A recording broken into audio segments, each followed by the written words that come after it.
Blog Talk Radio.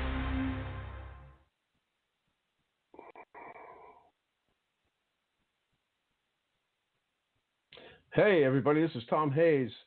Always in bewilderment. I thought I had to jump on it. We had my guest on the call, and I'm calling back. Hopefully, it will Hello. Hey there, Brian. How are you? I'm very well. Yeah, a couple of days after Christmas here, and let me give you an intro. Today, my guest is an ongoing guest on the show. We've done a series of podcasts on gentrification, COVID recently, the American crisis, political crisis, and today we're back to gentrification and globalization. The new book, Fragments of Boston, How to Become a Global Citizen in an Era of Global Gentrification. It's the title of your new book. Using Boston as an example, Brian demonstrates the effect of gentrification and globalization on a city like Boston, and how these examples might enlighten the individual to become a global citizen in the era of gentrification. His approach is apolitical, addressing the social, economic, and political ramifications of neoliberal ideologies and thought patterns and their impact on the global scene. Most important, he addresses the isolation, loneliness, and neuroses that accompanies this shift. So we're going to listen to youth as ways to suggest that the cognitive workers and the city dwellers can cope with this rapid evolution. So I'll let you just say hi, and we'll just start a little chat here. Yeah, no, that was a good introduction. I think that gentrification and the way that I see it is part of it's the urban wing of a planetary process that is now rapidly spreading across the entire surface of the globe. And I do think this book I wrote it's basically a series of essays and short interventions that I had written between 2015 and 2019 roundabout. So I do think that COVID, what has happened to cities as a result of COVID, basically, people emptying out of the cities and trying to find space out in the country or in suburbs, does throw a little bit of a monkey wrench into the theoretical edifice that I've been developing regarding gentrification, because what we have seen in the 21st century is a radical increase in the importance of the city, not just simply as the hub of the global economy or the series of nodal points that run the global economy, but also really in terms of its geopolitical importance. I mean, one of the examples that I have cited before is that when Trump pulled out of the Paris Accord, you had all these mayors saying, well, we're not going to abide by that, like Bill de Blasio in New York City. And that would have been really unthinkable, let's say, in the 1970s or 1960s or even 1980s. So the city is becoming a more important civic structure. It's becoming a more important geopolitical structure. And clearly, because the way global capitalism is now organized, these cities are the financial and technological, what I call nodal points of the entire global economy. So there's also a critical importance there. So gentrification becomes a more important social process to analyze because of the fact that cities are themselves so important. And because gentrification is the basic socio-economic and cultural principle, you could say, of organization in contemporary city life, it's important to flesh it out and develop a cognitive map or a theory to explain it to people of what exactly we are dealing with here. And the purpose of this most recent book, Fragments of Boston, which will be out in January of 2021, it's my 15th book, and of all the books that I've written, 3 are about gentrification. So this is definitely a topic that I'm interested in, and that I've written about. And the way I tend to write is I try to make links between the universal and the particular.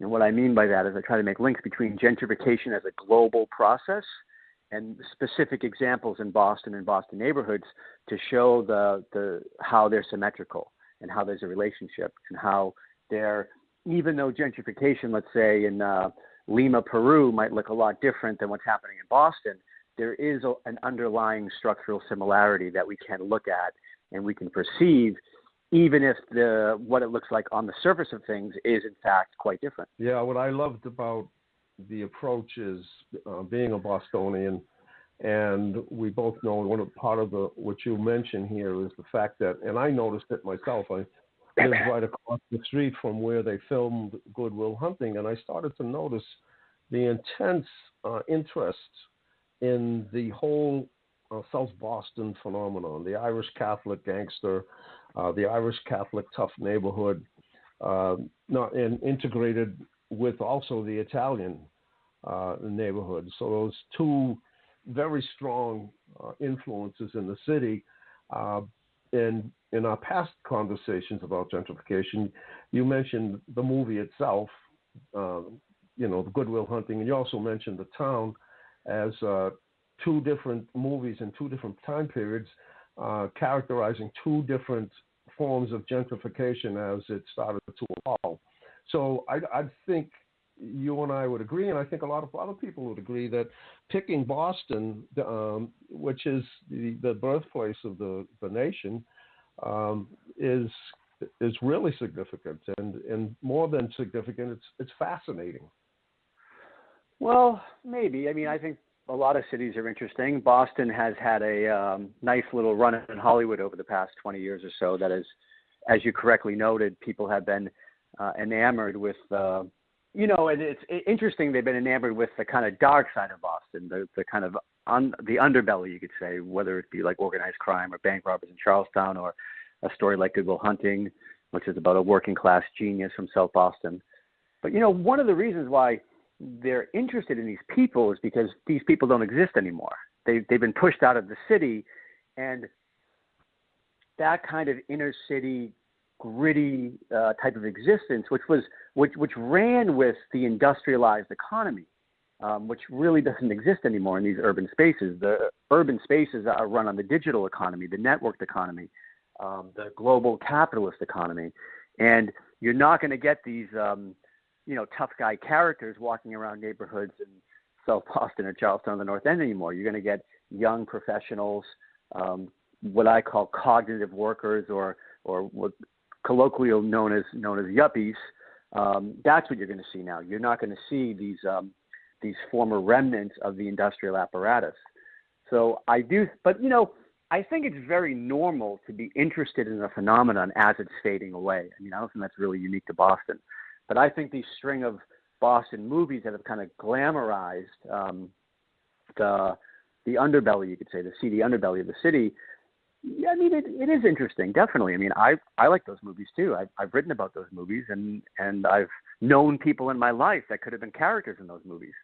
So, I mean, I think that it is interesting, but I also think that those type of people, let's say Good Will Hunting or Dougie McRae, Ben Affleck's character from The Town, these people cannot really function in a gentrified horizon. These are throwbacks to an industrial-based era, and these films like Good Will Hunting and The Town are talking about, on kind of a more abstract meta level, that transition from industrialization to virtuality, or to the era of really gentrification. And that transition is traumatic for the pre-existing social cohesion of the community. In The Town's case, it's Charlestown, and Good Will Hunting's case, it's South Boston. So I do think it's interesting, but at the same time, yeah, I mean, maybe Boston is a bit, more interesting than some other cities, maybe like more interesting than Kansas City or, Topeka, Kansas. But I think certainly New York has a lot of stories, in Philadelphia and Los Angeles and San Francisco.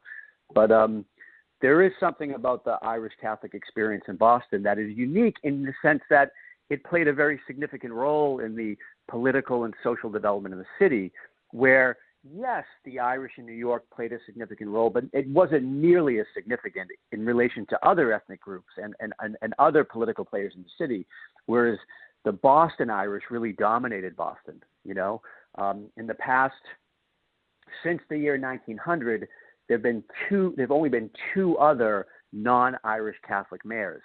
Of course, Mayor Menino, who was mayor from 93 to 2014, And then you had another guy in the 1920s named Malcolm Nichols, who was a Protestant basically.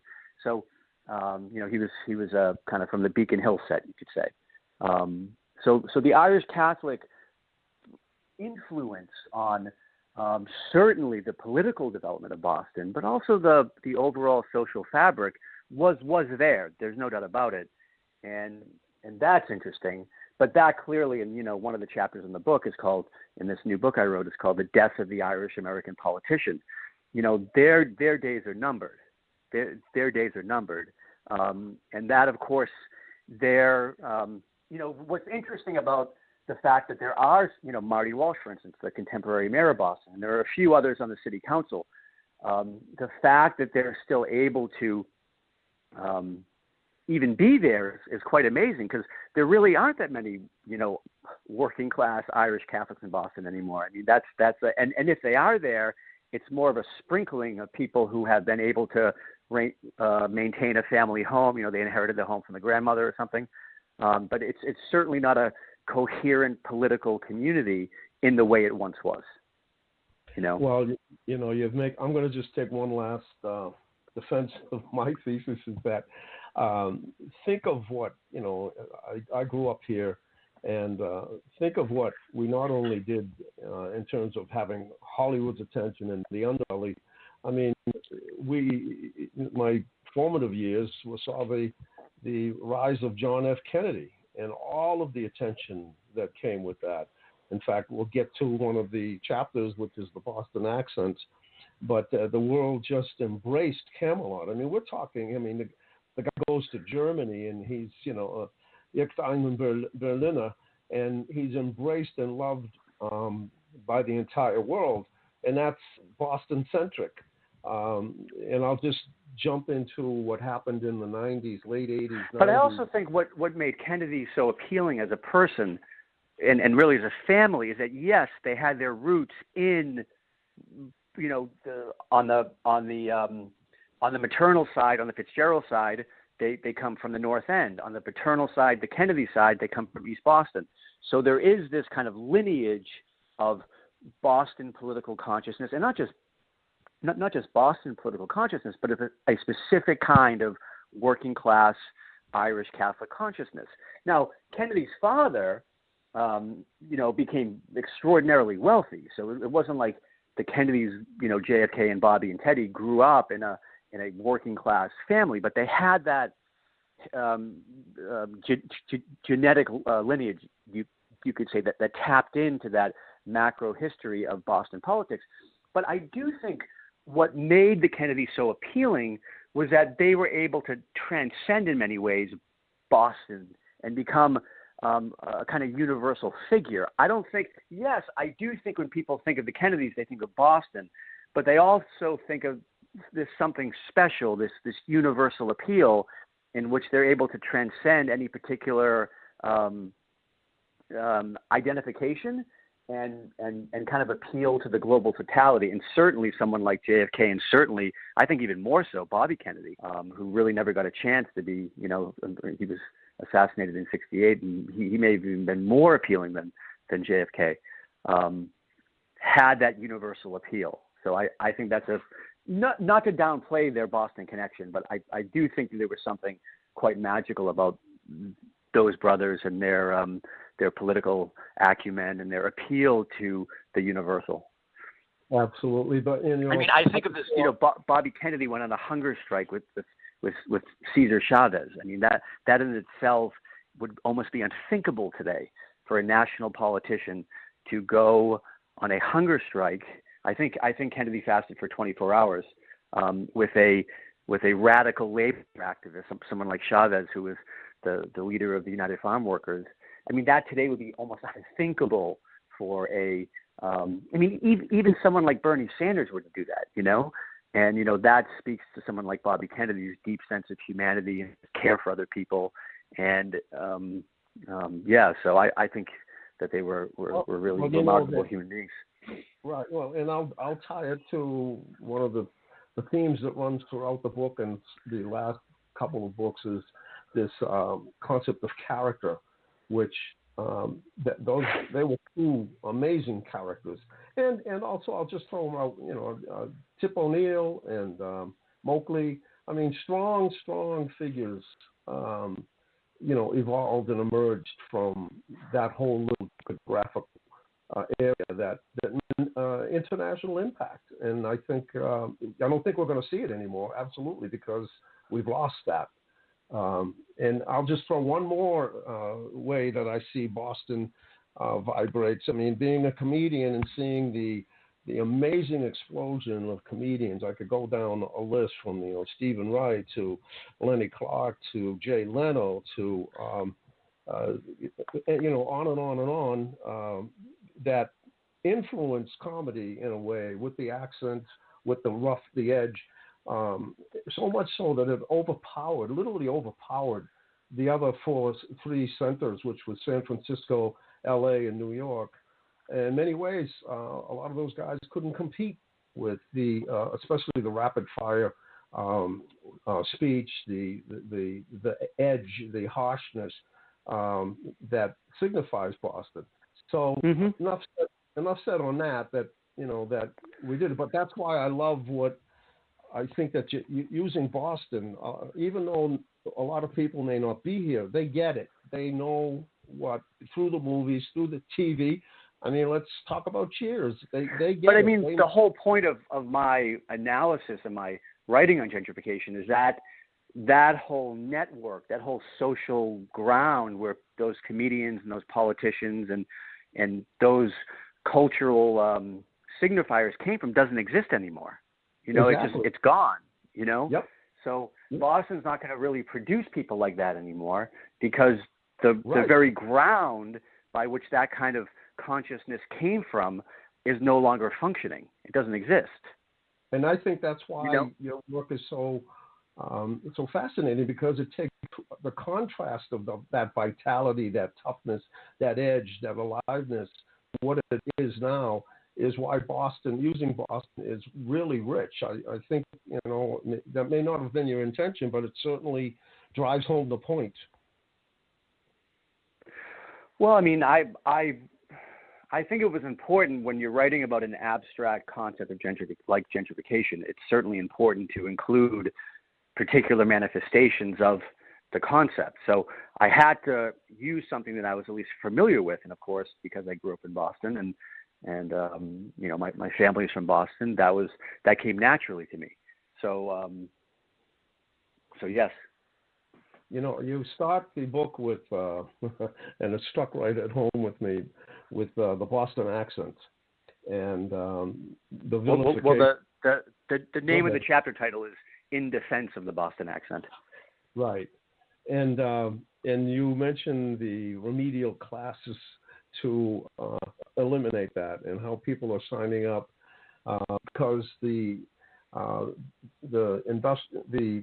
technological, the digital age, they find that language, that accent is in many ways threatening because it's not leveled. So what you want to talk a little bit about that? Well,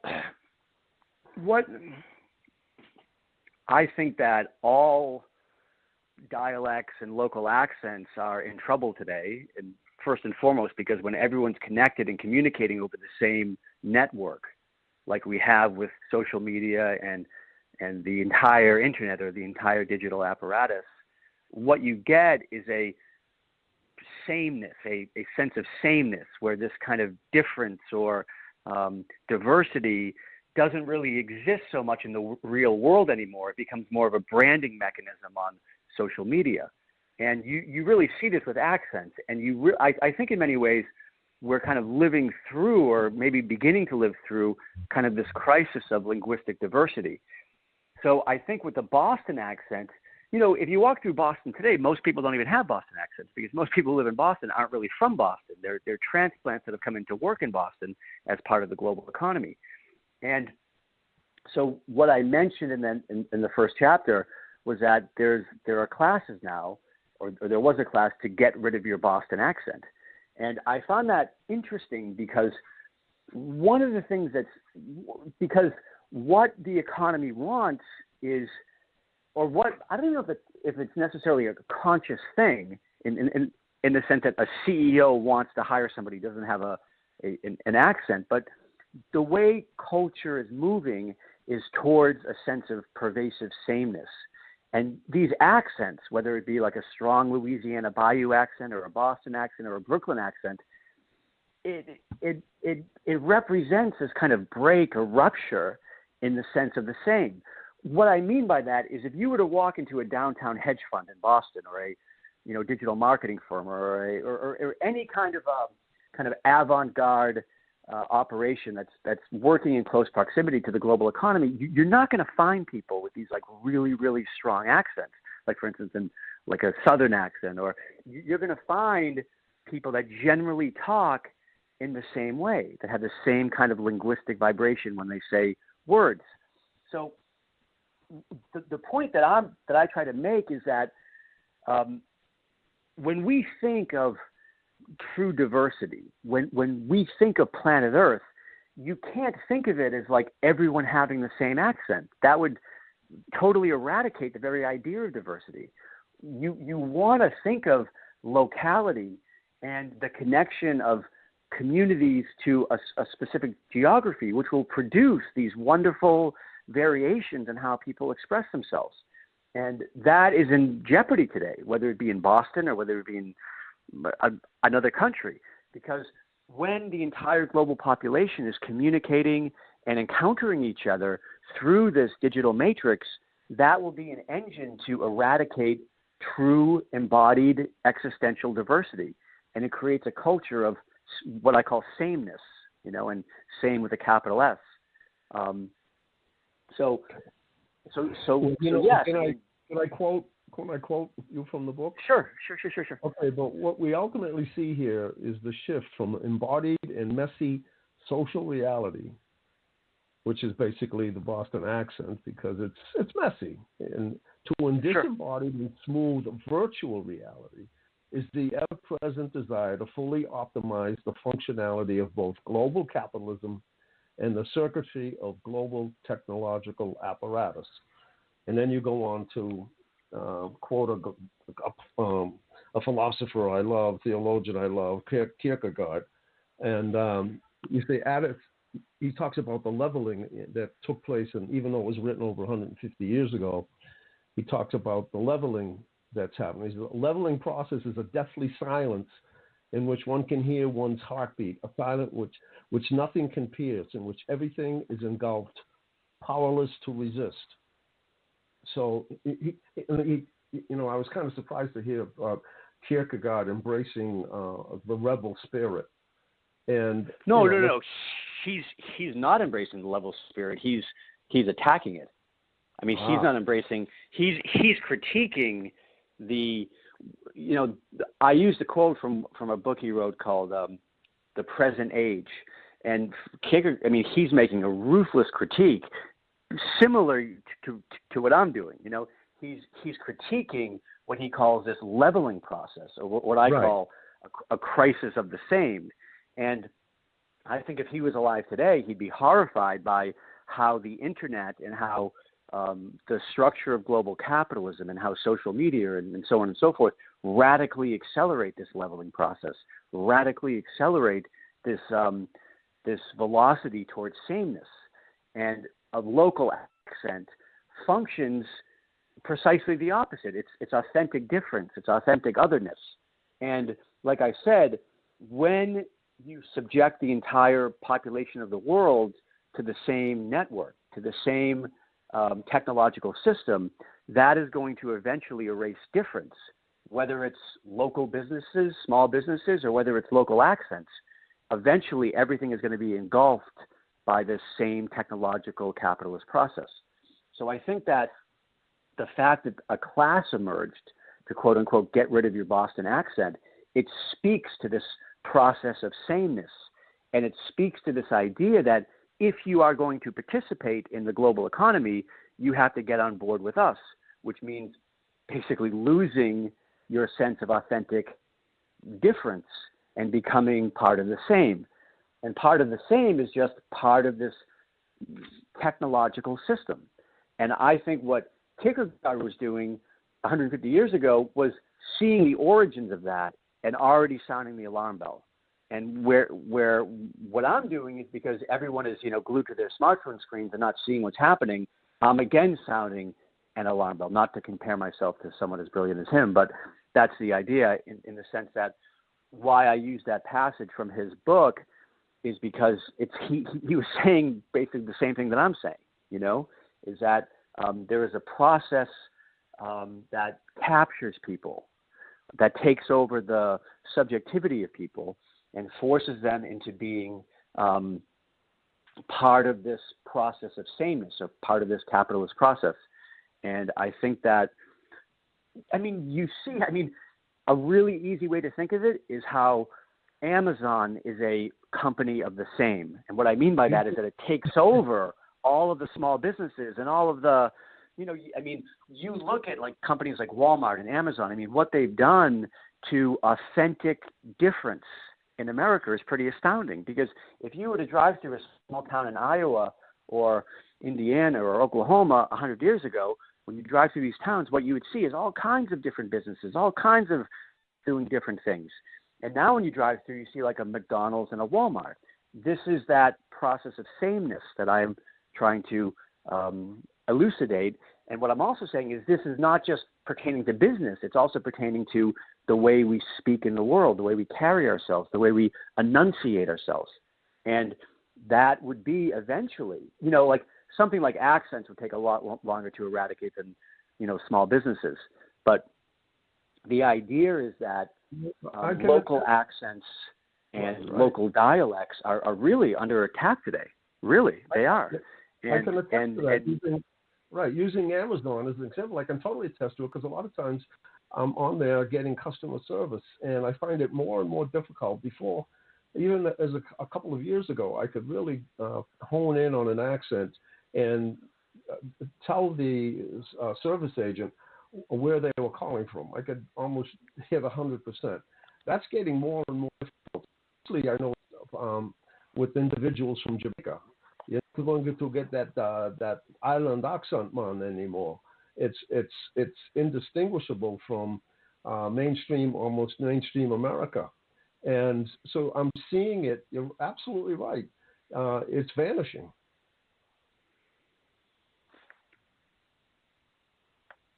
Well, yes, that seems to be happening. I think you'll still get accents if, somebody's a foreign speaker and they come, then you'll be able to hear some kind of difference in how they speak English. But I think local accents in a place like, basically what I was trying to say is that America as a country is starting to speak in one accent only, right? And all of these many, many, many accents that once defined a country like America, they're not entirely gone yet. Of course there are people that still have Boston accents, and of course there are people that still have upper Midwest accents and people who have Southern accents. Of course that's there, but the direction is that they're being lost. The way things are going is that these accents are being taken over by a process, and that process is hell-bent on sameness rather than difference. That's the idea that we're trying to get across. And that, in the end, it's, what I try to get across at the end is that, the reason why you want to defend a local accent is because you want to defend life. You want to defend the very idea of global diversity. You want to defend the very idea of difference. But when you're dealing with a process like globalization or gentrification, which are really gentrification is just a species of globalization. You're dealing with a process that is demanding sameness. It's demanding optimization, efficiency, and more intense forms of equivalence and exchange. And when you get these accents, like I said in the chapter, they're messy, they're embodied, they're in the real world. And when you're trying to reduce everything to streams of data and that exist in virtual space rather than the real world, that demands a sense of the same. And that's why computational language it's based on binaries. It's based on ones and zeros. This is an architecture of the same, literally. So this is what we are up against right now. And I think that's this process is what's, in many ways making people, certainly making the political environment of contemporary American life so unstable, but it's also making the psychological environment of America, which has been so under attack over the past 20 years. It's certainly having a very, very negative effect on basic psychological and emotional balance. Well, toward the end of the chapter, you make a very scary jump to code. Well, code is the ultimate expression of sameness, right? Because everything is reduced to a simple binary language where there's really no difference at all. I mean, when we look at our computer screen and we see all these, these simulated images and videos and different content, that is really masking that behind that, it's just the matrix screen. It's just ones and zeros. I mean, that's the basic, that's the basic way that data is registered computationally. Well, you have a code is a limited exercise of language, and simultaneously it is the imposition of a performing and productive limit. Limits can be productive, but outside of the scope of limitation, infinite possibilities of language persist immeasurably. So it's a that's actually not that's a quote that I use from in the chapter from Franco Berardi. But yes, he's another one that I tend to use a lot because he's writing about similar things as myself, and he is explaining quite eloquently the danger of code. And yes, of course, code can do wonderful things, and there's all kinds of amazing things that code can be used for. In terms of economic efficiency and social interactivity, but there's also a real dark side of it. If we're not conscious in directing this technological process, if we let it get away from us, then it is eventually going to consume us entirely, and including our accents. Exactly. Including our accents. I was horrified. Recently saw a phenomenal documentary about Pixar. And the first, it was broken into segments. The first one was on inspiration and artistic creativity, which was brilliant. Italian American. I guess she was born Italian, but I don't know. I remember her name specifically, but it was just so inspirational where she grabbed her ideas and how she created unique and things that were expression of who she was, and so uplifting. And then within a couple of different individuals within the company, stumbled along a woman who was the total contrast to this woman. Was very business-like, very structured. And she talked about the fact that she discovered something in analyzing that something she noticed that nobody else did was that in the most of the dialogues within the animations they were creating, mostly male dominated. And so what she set out to do, she said that 60% of the population is female, 40% is male. So she thought that all movies, all stories from Pixar should represent that demographic difference. So that taking the dialogue that might have been predominantly male about male characters, etc., and now to spread it across and make it more equal, 60% would be female and 40%. And to do this, they would use code. Now, as an author and as a creative individual, this kind of horrifies me that the machines are going to level out the dialogue so nobody's offended. I don't know enough about that to comment, but it seems like a pretty normal statement that fits into the basic discourse of neoliberal ideology. But I mean, I don't know enough to comment on that. But I mean, I'm generally for equality. I mean, I think that, I think that people's voices should be heard in different genders or different races and all that stuff. So I mean, I don't necessarily have a problem with that. But again, once you have computers doing this work for you, it does introduce a problem. But I don't see how that relates to gentrification, really. Well, I just that we're going to turn over, instead of the creative process allowing it to flow the way the author or somebody, the individual intended, we're going to filter it through a machine and make it more. No, that's true. I mean, that in that sense. But that doesn't really strike. I mean, that's the way things are now. I mean, that doesn't really strike me as anything to be outraged at, because that's the way. I mean, we're at the point now where over the next 10 years, we're going to start to see artificial intelligence programs becoming journalists. We're at the point where we're going to see all of this computational technology start to be creative. I mean, they're painting pictures now, and they're creating artworks, and they're writing things. I mean, it's not quite at the level where they're able to really do it in a really, really efficient way, the way we can. But certainly they are able to analyze, let's say, a screenplay to see how many times a female character speaks and how many times a male character speaks. Certainly they're there. Absolutely. Because that's just a basic, that's more of a basic algorithm, where when you're asking a computer to speak and be creative in their speech, that's something that's more artificial intelligence. Right. Well, you moved from the dialect of Boston accent to Boston strong, which I found fascinating in terms of the marketing implications and the branding of a tragedy. So you want to pick up on that? Well,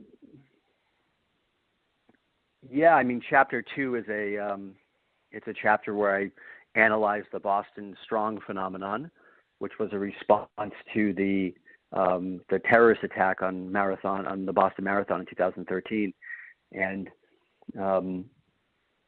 I tried to analyze that meme, you could call it, and how it related to not only what the very tragic events of that day, but also the kind of gentrified nature that was already present in Boston's various neighborhoods, and really the logic that grounds the city and how it operates today. Yeah, and what you really, again, toward the end of the chapter, really comes home when you start talking about trauma. And, this is a theme that goes throughout almost every chapter that you did, that what we're seeing is the rise in the diseases, mental illnesses like depression and anxiety. And what you mentioned is that even though that event was traumatic, that the trauma had already occurred beforehand, and not necessarily the bombing, but the death of individualism and et cetera. Yeah, that's one of, I guess what I was trying to get across in that chapter was that a lot of the times when we think of a traumatic event, we always think of the moment of impact itself. We think of what happened when the trauma occurred. And what I tried to redirect the reader's view to is the pre-existing trauma that may have been activated by the event, right? So there's always a background that is activated by any traumatic event, and certainly something like a terrorist attack qualifies as a traumatic event. So I guess that's what I was engaging in that chapter, trying to reframe the narrative a little bit to maybe see things from a different perspective. But I think to your point, though, because gentrification is a system that structures a person's, really, it's like their way of life. It's their viewpoint into the world. It's the way they organize their cognitive and perceptual capacities. It's absolutely, and this is I think in a different chapter, was titled Gentrification and Depression. When we think about this kind of explosion of all of these psychopathologies that are now infecting the American population, and particularly with young people, and particularly with the young workers that are living in these gentrified neighborhoods, what we tend to do is we tend to reduce these psychological or emotional problems to the individual. We take like a therapeutic approach and say, oh, maybe you have some pre-existing biological trauma, or maybe you had a rough time in childhood, or maybe you had PTSD or something like that. But we never look at the environment in which the person's operating in.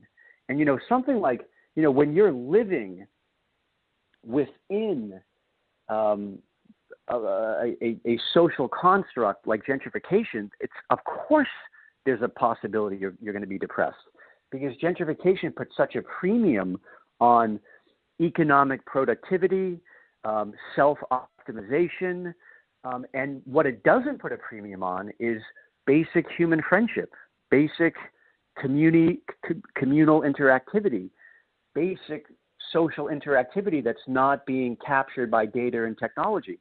So when you live in an environment like that, that in and of itself, independent of any pre-existing neurological or psychological factors, is going to cause psychological problems, because it's going against, I don't know if I'd say basic human nature, but it's going against this basic impulse that we have to connect to people and be with people independent of some kind of capitalist or technological logic.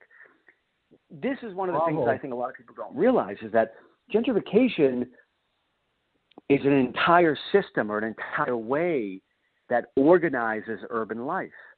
And what it wants us to do is to literally reduce our entire existence as human beings to market and technological forces. It's basically to kind of, submit or sell our soul to these abstract forces. And when we do that, the logical consequence of such a relationship is some kind of emotional dysfunction or spiritual dysfunction or mental dysfunction. So, and this is, I think, the really frustrating part of the mental health crisis in America, is that, yes, of course, people have issues, right? People, we're all humans, we're all frail, we all grew up in imperfect families, we all had maybe difficult experiences from time to time. That is all true, but what this system of gentrification does is that it exasperates these pre-existing neurological or psychological, potentialities, and really exasperates them simply by the way people live their day-to-day life, and this kind of this absence of embodied human connectivity, this absence of, I guess I'd call it authentic social being or something, and everything is reduced to technological formations and moments of productivity, personal optimization, and integrating somebody's work and life into the machine of global capitalism. I so identified with the book, and I think it's when you took the particular and moved it to the universal and the universal to particular. I think that what I want to tell the listener is this is a fascinating book, because it just doesn't deal with concepts. It deals with real people. It deals with the politicians that existed. And the last chapter especially talks about the boxing that was central to South Boston that is now gone, but the individuals within it and the stories within it. And, I grew up in Roxbury. I lived and during my teenage years, all of my life was in South Boston. And then it was really that Goodwill Hunting, real tough gangs, all of the crime that went with it, the pitting of you mentioned it. One of the fascinating chapters in the book is East Boston. The Southie East Boston game is dead. Those rivalries are dead because those communities, as they were, are now dead. And when we suggested I move back to South Boston, it's nuts. I said I won't be able to park my car. And they said, no, it's starting to change. And we didn't see anything like we are seeing today. There was really no nobody had found it out. So I moved there then, and I slowly saw the change. I saw the metamorphosis. And I'll tell you, when I tell people today, they say to me, why, and now I moved, I've sold my house and I'm out. And I said, now that I'm out, I realize what happened and why I grew more and more despondent, because I saw the death of what was a vibrant society with all of the characters in the life. And maybe it wasn't all positive, but it was life, and it was connections. And I realized I draw the analogy to being, you don't boil a frog by throwing him in a pan of boiling water. He jumps out. But you can boil a frog if you put him in a pan of cold water and slowly turn up the heat. And that's what happened with gentrification. As little by little, more and more characters disappeared. more and more character in the housing and in the architecture disappeared. But it happens over years, and you're not aware that it's going. And you and I had a discussion a little while ago about how I saw parallels to the Christmas Carol and the character Scrooge, and who he was, that he mirrors a lot of the things that we're seeing with what you call the cognitive work, or the yuppie. Well, I mean, we live in a society of Scrooges. I mean, that's what in many ways we've all become, in the sense that, you know, the moral of that play is a repolarization of Scrooge's consciousness away from materiality, or away from, you know, pure economic production, back into his spiritual and social composition. You know, he goes and visits his past, he visits the future, he sees other people suffering, and he has a spiritual awakening from that. So, I mean, no, I think that the entire structure of neoliberal globalization is turning society into Scrooges. And, you know, one of the things, I just wrote this on Facebook the other day, is that there's a really strong difference between happiness and the idea of being merry, in the sense that happy, you know, and what I said is, like, we live in a very unmerry society, but yet we're all obsessed with being happy. And, you know, the reason is because happiness is a word that describes a kind of interpersonal emotional state. So it's a kind of a self-centered state. You know, we want to be happy. Whereas being merry, or having merriment or joy or something, this is something different, in the sense that it references this kind of attention to the other, this attention to the cosmos, this attention to God, where it's like the sense of being alive, and just for being alive, we are merry. You know, happiness, you know, this kind of obsession with being happiness tends to produce self-obsession, whereas authentic merriment, it's the exact opposite. You've lost yourself. You've kind of let go of your own ego, and because of that, you're merry. Because of that, you have this kind of you radiate joy to others. And I think that, you know, you bring up the Christmas Carol. That's kind of you know, Scrooge is obsessed with his own happiness that he ties into his bank account, and then by the end, he experiences a sense of relief and joy, because he has forgotten the importance of that psychic connection of his own self-worth with money. And because of that, he's able to experience, you know, Merry Christmas. You know, and I think it's fascinating that we live in a culture that is so obsessed with happiness. I mean, my God, so many people in American culture, because we've been exposed to people like Tony Robbins, and there's an entire ecosystem of motivational speakers and personal coaches that try to train people to be happy. But really, this is like training of the ego. It's training of, it's you know, and that's why so many people who are really, really determined to be happy are always fighting off depression. They're always kind of grappling with these, you know, kind of emotional dysfunctions. And merriment is something completely different, because you're dealing with this authentic encounter with life, this authentic encounter with the other. And you really, you know, in a state of merriment, you're losing yourself. You're forgetting your own personal needs and the kind of the strength, you could say, of your ego makeup. You're just forgetting that, and you're just approaching life as is. And because of that, there's a sense of merriment and a sense of joy that accompanies that realization. So I think that gentrification would be a very similar thing, in the sense that, you know, there's nothing merry about gentrification, nothing at all. But you will have, but if you know, subject a neighborhood to a system like gentrification, what you will find is that all of the people that live there in their own little way are going to be searching for happiness.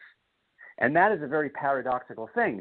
When you have a neighborhood or a city where everyone's searching for happiness, but no one's merry, or the environment itself is depressing, that is a striking paradox, a striking contradiction that speaks to the fact that there is a problem. There is a irregularity in the relationship between the social or cultural environment where people are operating and their own psychic makeup or composition. If I weren't holding a mic, I'd give you a standing ovation. And this is what I experienced because, I'm a comedian. Part of my job is to spread the merry. Part of my job is to lose myself. Part of my job is to, make fun of myself, to self-deprecate myself for the purpose of evoking laughter and light. I remember reading something a long time ago that a lot of entertainers were white magicians. We take a state of normalcy or a certain state of equilibrium and we make it explode. It's like a catalyst. We're catalysts. We turn on and increase the energy level. You can actually feel the heat in a room go up when. Sure. I love that. Yeah, it's exhausting. It is. When I think of what we do, that one individual can stand, especially stand-up comedy, one individual on a stage will move. Literally, there are times when I've had 1,000 people in the audience, and I'm moving that kind of energy. They're going from a state of rest to a vibrational level where they're laughing, and we, it's no shibboleth that laughter is the best medicine. It's true. So many people have come up to me afterwards and told me that they hadn't laughed in 3 years and how alive they felt. So to take somebody with my mindset and then all of a sudden be in the pot and the heat's being turned up, it's not being turned up in a positive way. Slowly, the neighborhood's dying. And one of the things, and you can probably attest to it, all of us can, especially in modern age, we've all been in relationships that have turned sour. And I learned something from that, and I came up with a saying, and I've heard other people saying it. I don't think it's particular to me, but I started to say, I would rather be alone by myself than to be alone with somebody else. There's nothing worse, because and one of the things I did want to talk about was man as a social animal. We crave connection. We crave to be, we are social animals. I mean, Aristotle said it. And so for me, who, it's in my nature to evoke a laugh, to make that connection. I can't control it, but slowly but surely, there was nobody to do that with, because in your Wookiee attitude, the zombie, the cities become full of zombies, and the sameness. There's the same clothes, the same haircut, the same, but nobody will make a connection. They're afraid to make a connection. Like there's something immature about that. That there's something not professional. So it's one of the things though is I think the sense of sameness. Actually, I think that if you want to be completely honest, I think the sense of sameness is much more in the inner life of people, the inner emotional or spiritual life. Yep. Whereas, you walk through a city today, everyone has tattoos. And I mean, I think on the outer level, you're seeing a lot of difference. I think people are really trying to brand themselves and to market themselves and to show them, to show differentiation. But that differentiation is registering entirely on superficial things. And, I don't want to call the body a superficial thing, but, like getting a sleeve tattoo or getting tattoos. I mean, this is something that really you wouldn't have done. If you were working in, let's say, 1970s office building in, downtown Manhattan or San Francisco or Philadelphia, you probably wouldn't have a sleeve tattoo. I mean, that would be highly unlikely. Whereas today, it's completely common, So I think that the sense of sameness that I'm speaking to is more of a function that's happening to the interior space of individuals versus how they present themselves socially. If anything, people are presenting themselves in more elaborate, different, more creative ways. But that in itself is masking the spiritual or psychic sense of sameness that's happening. I didn't see much of that in South Boston. I saw the same North Face jackets, which evolved to Canadian Goose jackets, to the same hairstyle, to the So, but I agree with you. Throughout the city, you're right. It's becoming more expressive. I totally agree with you that there's this zombie-like presence to the inhabitants of the cities. There's fear of looking you in the eye, the fear of, I find that the more I joke with people now, they just kind of give me a whatever and move on. There's no sense of play. I mean, one of the things that we have to account for as global citizens, as Americans, as responsible human beings, is that the way things are right now in 2020, there is a power or a force that now exists between human beings. And that power is connected to technology. I don't know what to call it exactly. A phrase that I've used throughout my writing is integration of computational power and global capitalism. I don't know if that's the correct phrase to articulate this phenomenon, but there is something that now sits between human beings. Really wasn't there so much or nearly to the degree prior to the introduction of the internet and the series of devices like smartphones and different and different kinds of computing devices that are now there. And this direct this kind of social connectivity that you're speaking of, that human beings crave and that human beings want, and that really what defines and constructs human community and really human consciousness, there is another agent that is there right now. It's there. It's between us. And if we don't take account for this, if we don't mobilize ourselves in some kind of political or social way, it's only going to keep getting bigger and stronger and more rapacious in its desire to colonize this energy that human beings put out. And that's why, it's really interesting, Tom. When I saw The Matrix in 1999 in the theater, you look at that movie, that's impossible. That's just a science fiction pipe dream. Whereas today, you have someone like Elon Musk developing a company like Neuralink, which is literally inserting microtubes into the human brain to connect it with this kind of overarching cloud computation system. I mean, it's not really science fiction anymore. Yes, it's a long time away, but it's not just an idea anymore. There are actual material forces that could be mobilized to make that a reality. And when you look at I guess the point that I'm getting at is that when you look at the Matrix, all that really is this kind of massive technological system that sits between human beings. It mediates the relationship where now we're just in pods, right? Now we're just like living in this kind of fantasy virtual reality.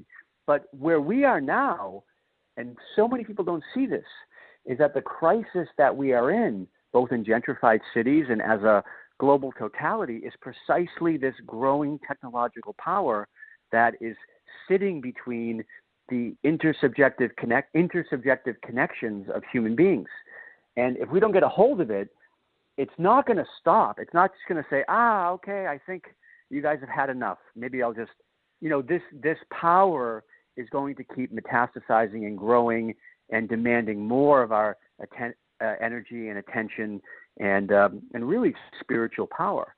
And I think that's something that we have to be aware of, because if we're not, these technological forces, which are absolutely linked, gentrification is in many ways a technological process, right? It's not just a social process.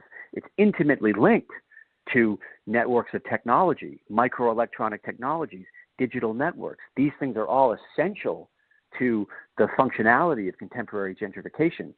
And, so this is something, you mentioned, people won't look at you in the eyes and this kind of lack of social contact. The reason why that is there is because there is this force in between us. There's something invisible that now sits between human relationships. And, we carry it around in our smartphones and we post about it on Twitter and, we search for it on Google, but it's this invisible power that's really there, and at some point, it has to be dealt with.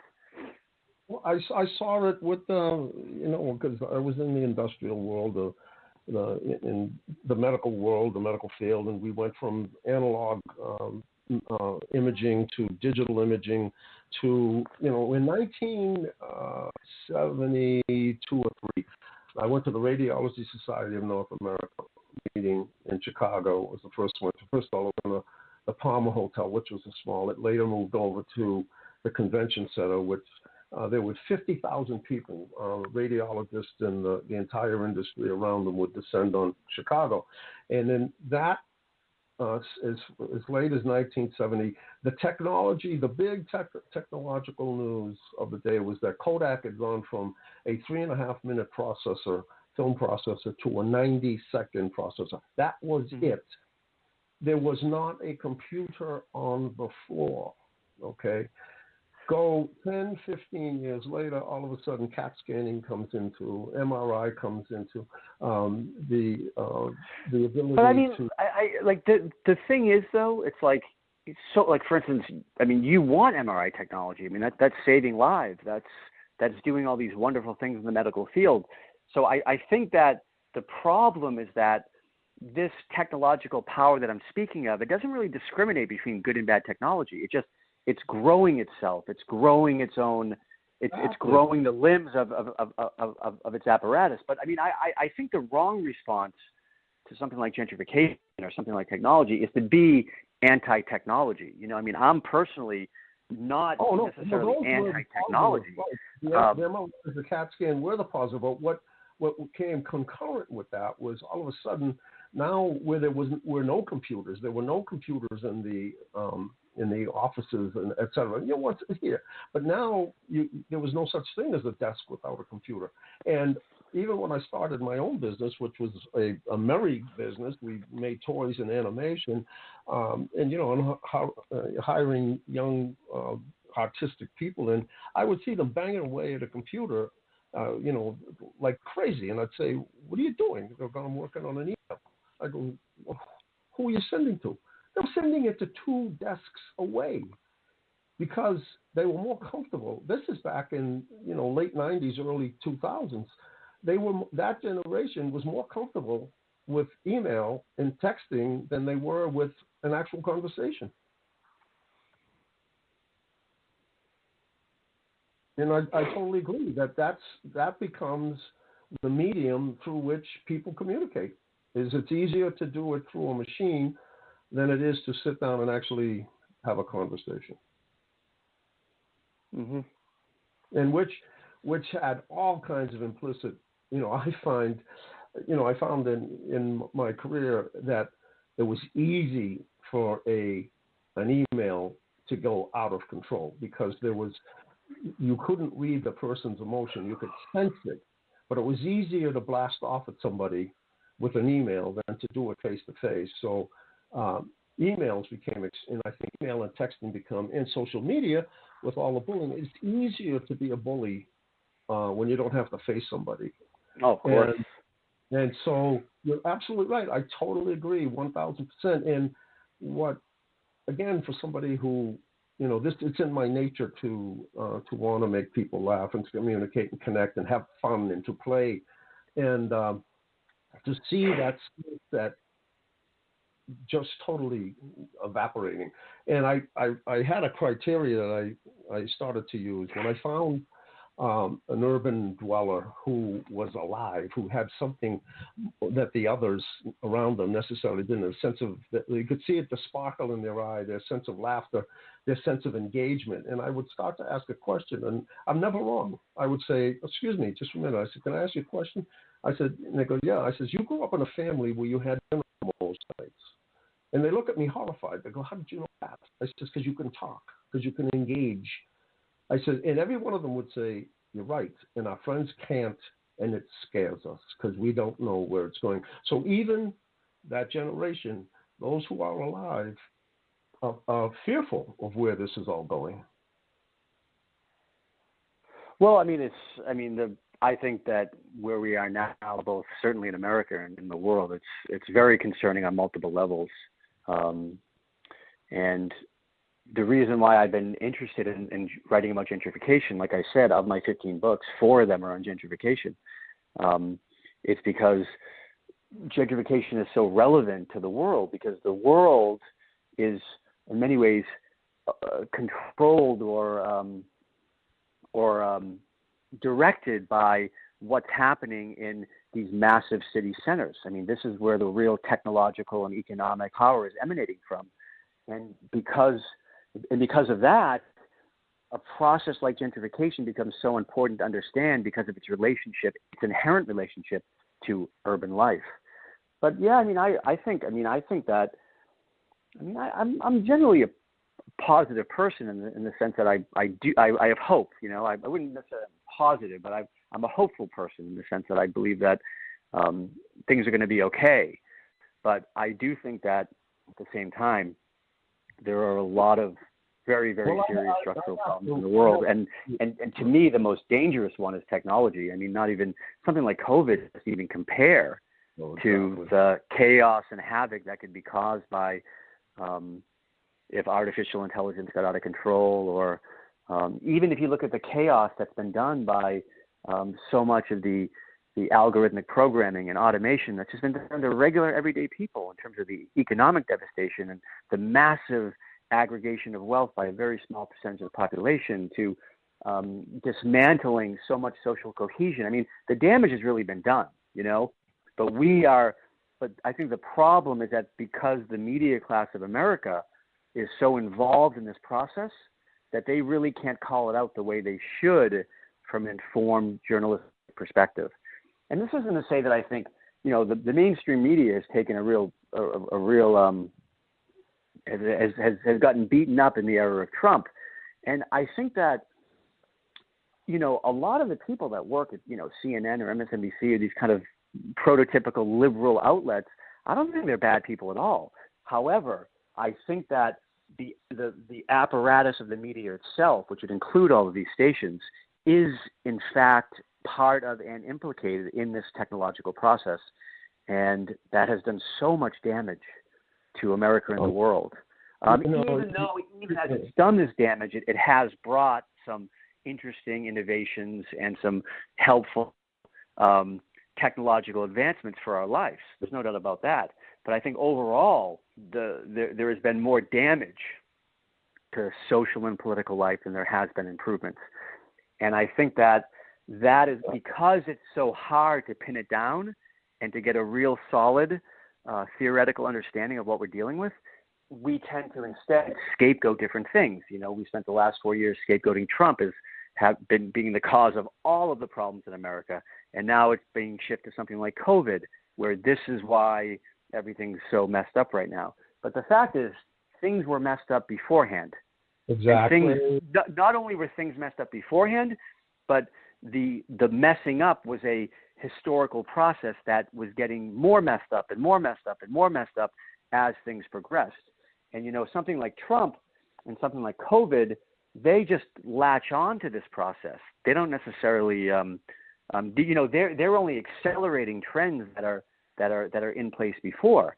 And I think it's so interesting. I mean, Trump's a great example. I mean, someone like Donald Trump is like one of the arch gentrifiers of New York City. I mean, I think Donald Trump's a very interesting case study in terms of gentrification, because on one hand, nobody has, this guy got so many tax breaks in New York to build luxury real estate throughout Manhattan, because his father actually who was also a property developer, he was building houses for firefighters in Queens and nurses in Brooklyn. He wasn't building these kind of luxury towers that his son ended up doing in the 80s and 90s. But so in one sense, someone like Trump is like the arch gentrifier of a city, but yet on the other hand, he claims to love all the cops and the firefighters and the frontline workers and he very well might like them. I'm not saying it's disingenuous. What I'm saying is that he is confused about how life works, because you can't, on one hand, gentrify an entire city, turn an entire city into luxury condominiums.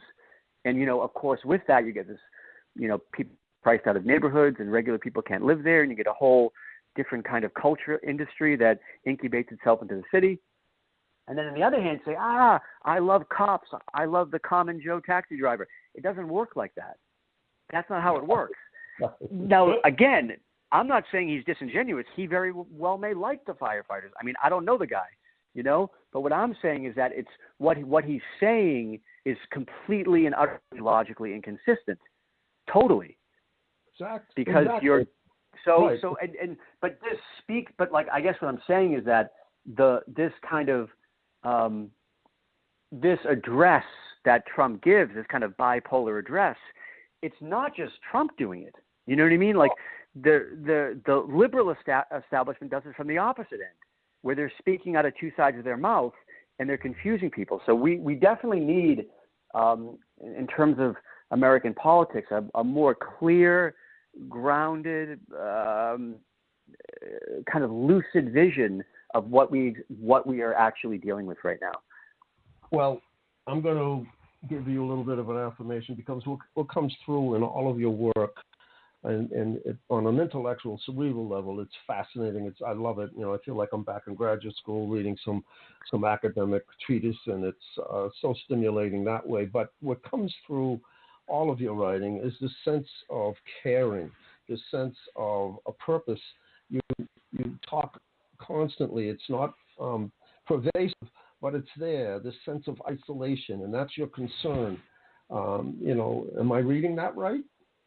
I'm definitely concerned about it, because I've experienced it myself, and I know how devastating it is. And that's, part of the reason why I don't live in America anymore, and why I live in I live in Iquitos, Peru, which is the major city of the.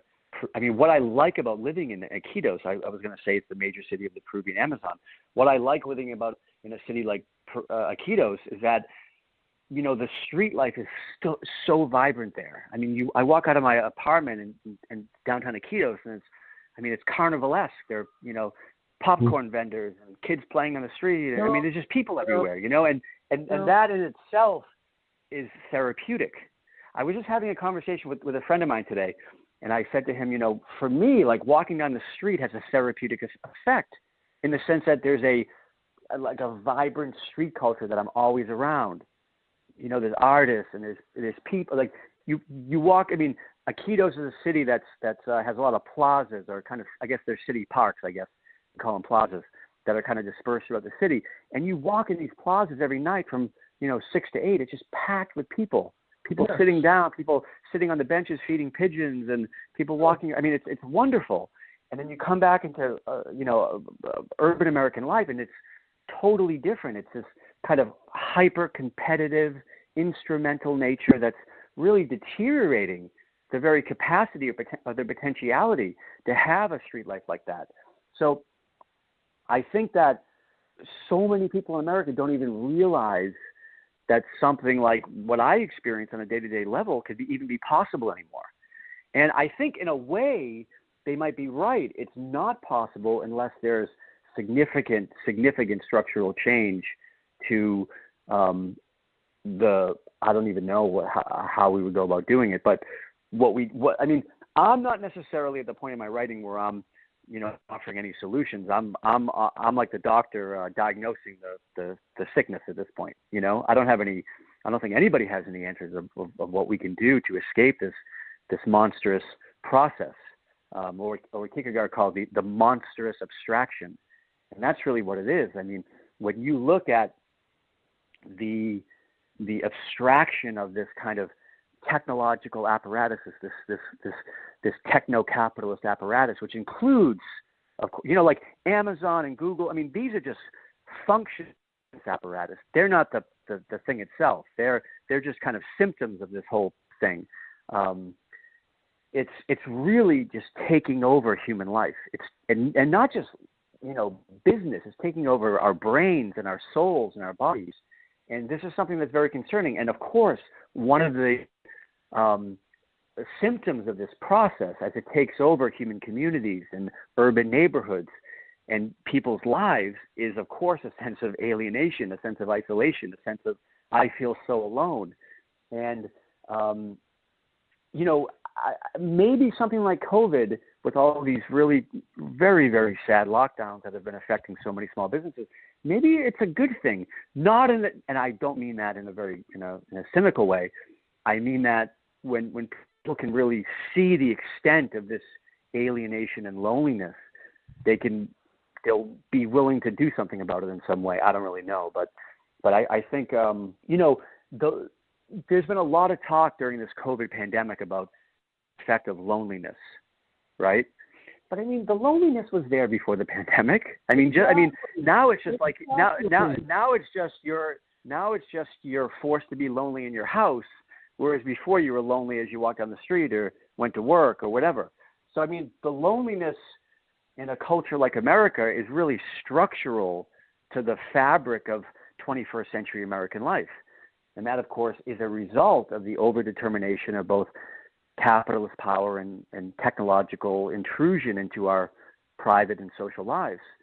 But at some point, like this can go on indefinitely.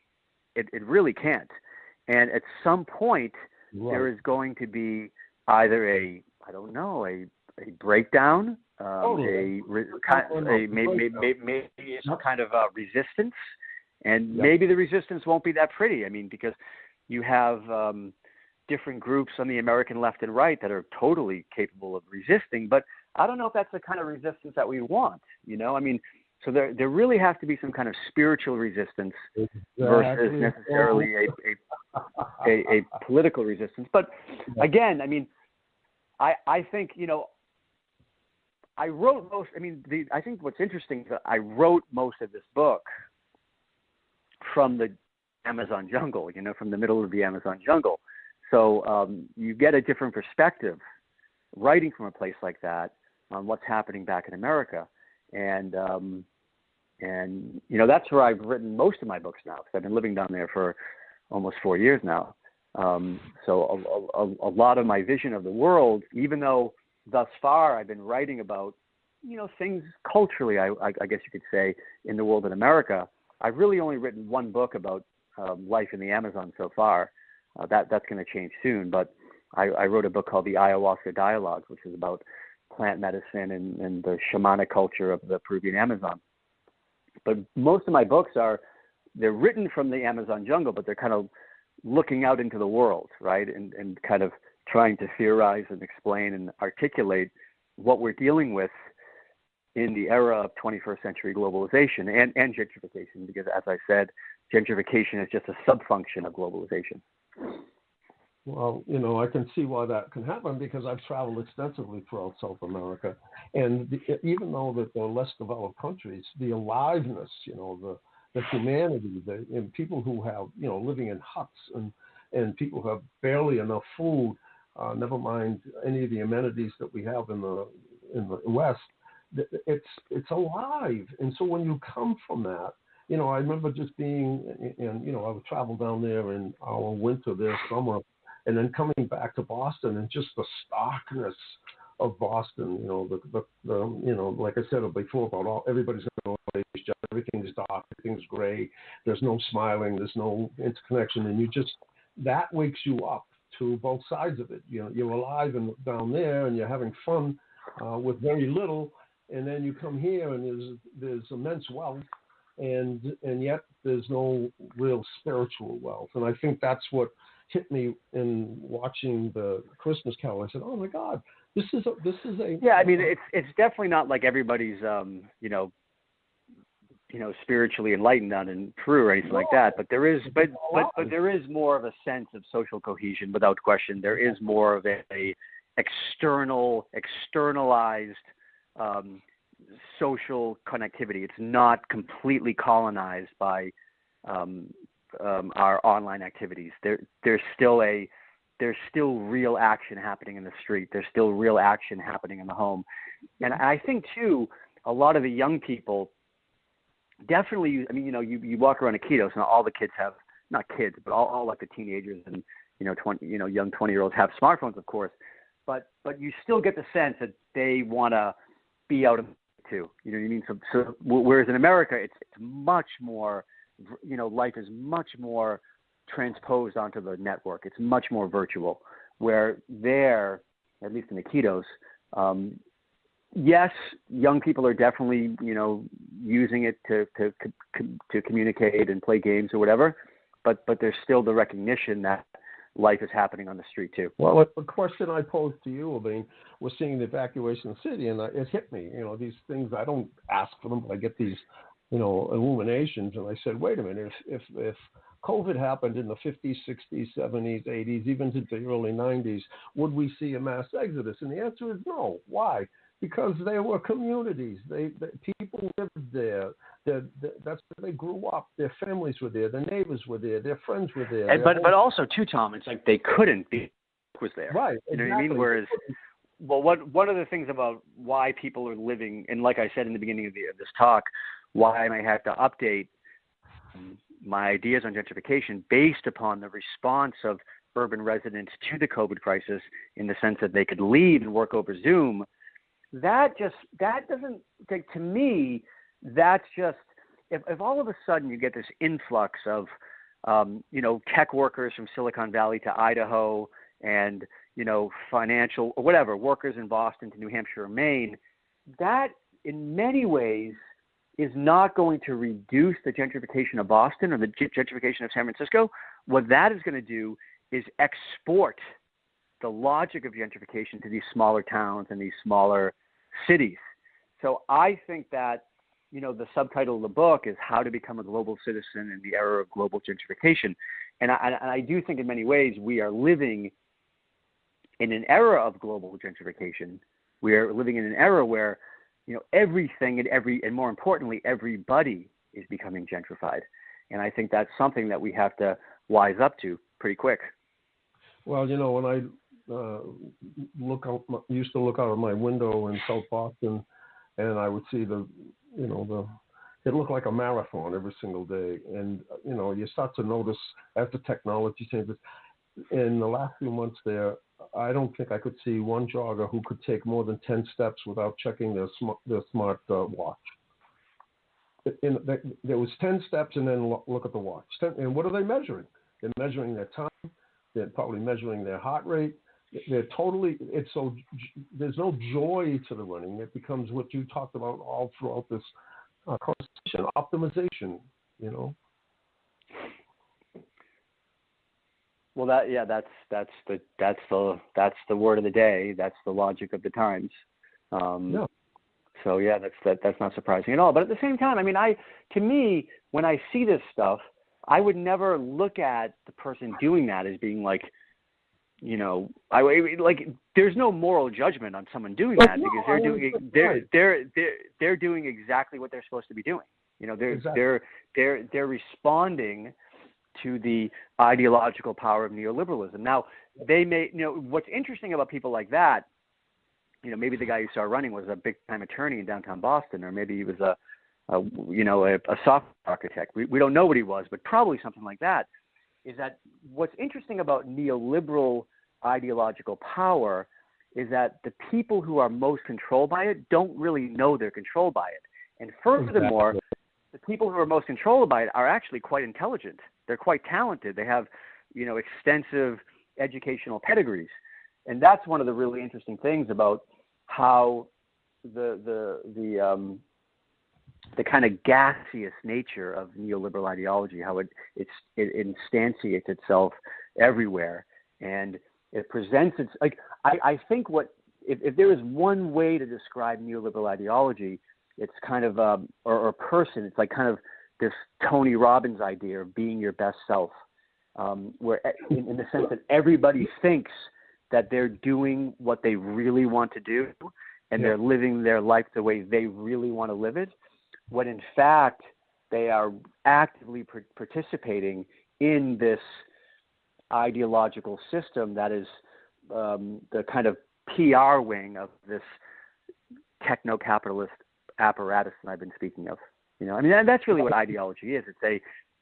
Ideology is a way to make sense of the unsensible. It's a way to make incoherence sensible, right? But in a more simpler way, it's like a public relations operation in the sense that it's telling you to do. It's filling in the gaps, and the PR of the day is definitely something along the lines of Tony Robbins: live your best life, be your best self, things like that. And it's all about multitasking. Go. He sells a program called Mastery, and you can do it in 3 days. Okay. Yeah. And so, but this, you just touched on a point that I found fascinating, was the race for a seat in the ward. I forget the ward number, but the South Boston. No, South District End. 2. District 2. Okay. And that's chapter 4 of the book, The Race for District 2. And the emergence. Oh no! Actually, the title of that chapter is "The Death of the Irish American Politician." That's the title. Right. right. And that you talked about the emergence of a guy who sounded as though he was, he had an Irish name. Was it Mike Kelly? Was it? Yes, Mike Kelly. He was a Mike politician. Kelly ran against what I thought was solely expository, solely enlightening. What you pointed out, that he should have won that election because he comes from the South End, which is basically a hotbed of neoliberal ideas and individuals. And he's, there still was a certain segment of South Boston that is, traditional Southie, but still overwhelmingly the new cognitive worker. And the fact that the cognitive worker, their neoliberal ideas. Yuppies. Cognitive workers, the same thing as yuppies, Yeah, and I'm trying to be nice.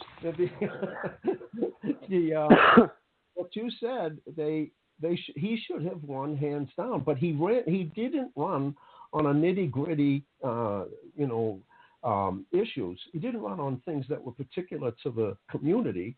He didn't run on ideas of, affordable housing or things like that. He ran on national neoliberal policies. And I think what I was trying to get across in that chapter, and I was, that's only a part of the chapter, the race, the city council, the District 2 between Mike Kelly and Ed Flynn. But I was trying to just illustrate the point that the Irish Catholic politician, as we know it in Boston, is a disappearing figure. He's on his way out, even though someone like Marty Walsh as mayor and someone like Ed Flynn was able to win the District 2 seat. Ultimately, the Irish Catholic politician that was once so essential and so important and so structural to the overall political dynamic of Boston is a vanishing figure from the city. And of course, this is what's happening because, as we mentioned earlier in the conversation, the working class Irish Catholic bake has been exported from the city. It's no longer an existent social feature of the city of Boston. So of course, it's only a matter of time before their political representation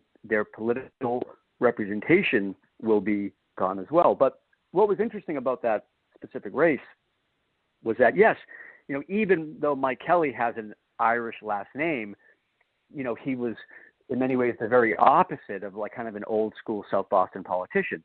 He was representative of this new wave of,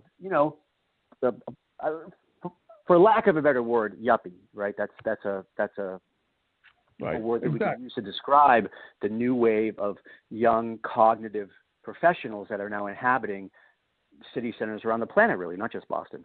And whereas Ed Flynn, who's from South Boston, his father was mayor, by all accounts, Kelly should have won that race hands down because his people, right, these young professionals, they're the ones living in the South End in South Boston and, through parts of Chinatown.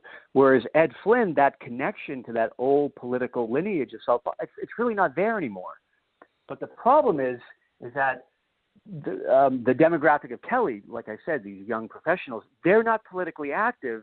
They were politically active in the national race for presidency, but they're really not politically active in terms of city, local political events. Whereas Flynn was able to mobilize, the remnants, what was there from the South Boston political community, and he was able to win. So I thought that race was just instructive of a developing trend in Boston politics at large.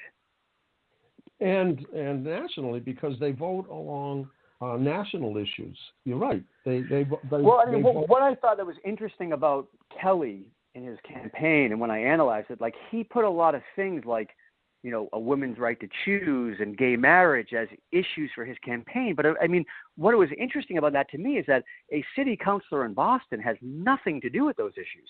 Exactly. No legislative power to even come within a 10-foot pole of those issues. These aren't even really city issues. These are state and really they're federal issues. So I just thought that was interesting that a person running for city council would make issues such as that as centerpieces of his campaign. And what that speaks to really, that in my own analysis of that race, was that the impracticality of contemporary neoliberal politics. It's really not connected to the exactly what I say I think the adjective that I used to describe it in the chapter is it's theoretically bare and falling on deaf ears, falling on the ears of people that don't even vote. Whereas Flynn was, he was talking about, housing issues and, just kind of practical city matters that regular people want to hear about. And, I don't know if that's why he won. I think the reason why he won is because even though, there aren't a lot of quote unquote original South Boston people left in the neighborhood, the people that are there still do vote and they still do want somebody to represent them politically. So he was able to round those people up and he was able to win. And Kelly wasn't, Yeah, but what is significant? But again, the trend is there. The trend is happening. Exactly. And it's about ideology. I remember reading The Way of Zen, probably 40 years ago, and Alan Watts, just the first chapter, he says the worst wars are ideological wars, and that's what we're seeing right now. It's not about a war based on trying to win resources or, take over territory. That's easy to forget. Was hurt him enough and he doesn't have the ride, but an ideology, somebody will drive a jet engine into a skyscraper because of their ideology.